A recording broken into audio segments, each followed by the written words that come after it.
This story is called Scared of the Dark by Liza Alexander, pictures by Tom Cooke. One Saturday, Ernie and Bert went to the movies. It was right around Halloween time, and they caught the matinee at the Bijou. The feature was called Ghosties. It was getting dark when Ernie and Bert started walking home.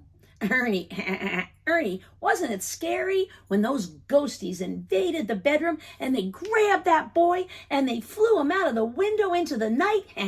That was cool, right? Said Bert.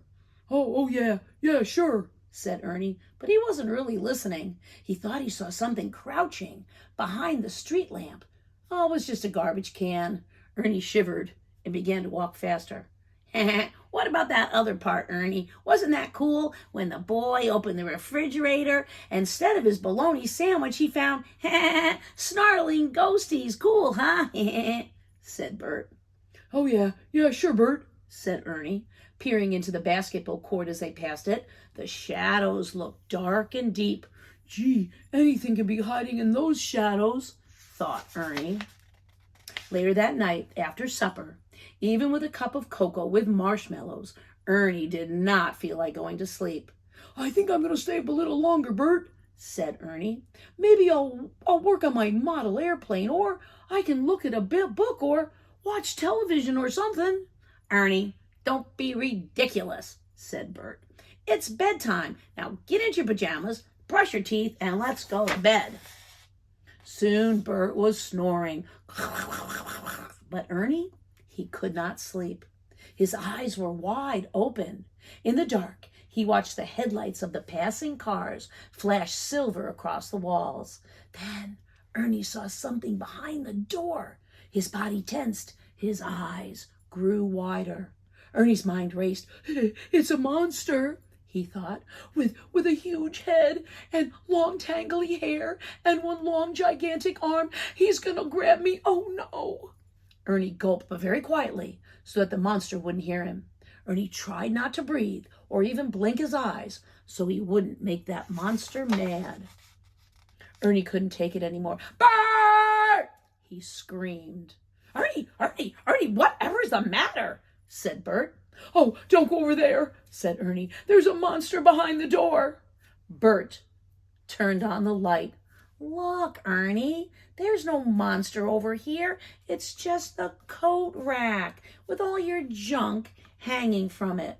Okay, Bert, I guess you're right, but it did look like a monster, said Ernie. Oh, fiddlesticks, said Bert.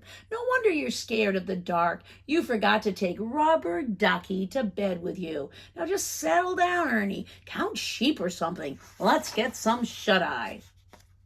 Ernie hugged Rubber Ducky tight, and he tried counting sheep, but he still couldn't fall asleep. Then Ernie heard a low hiss. He didn't rustle the blankets or move or make any noise at all.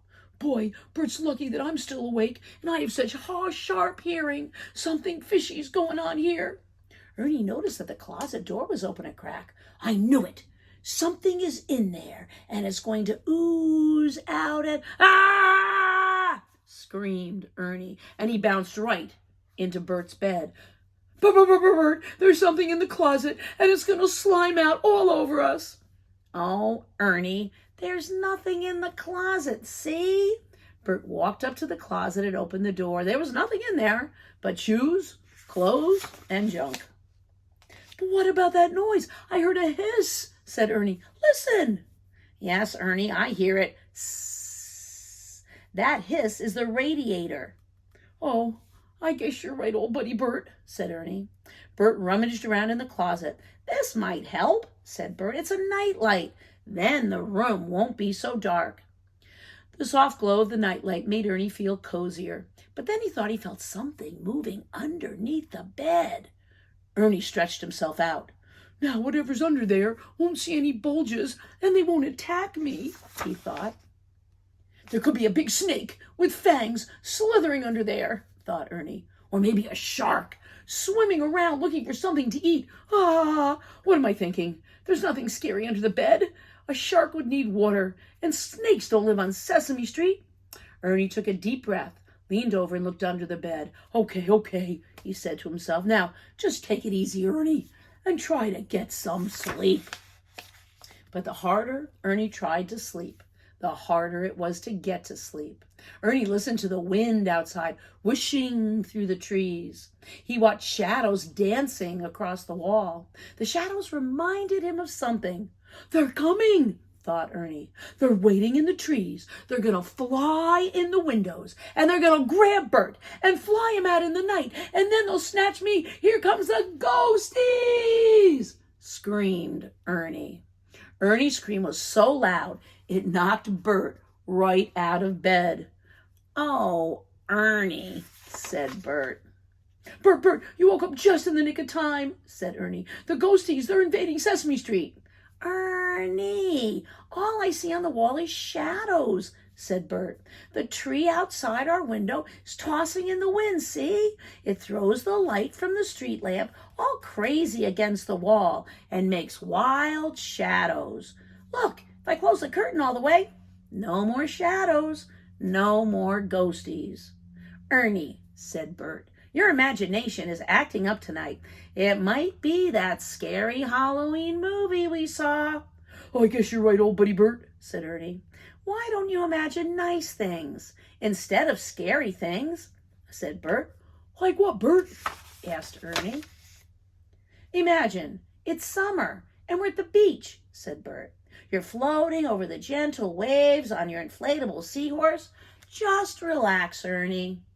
Ernie forgot all about the ghosties. Imagining nice things, he drifted off into sweet sleep. But look at Bert.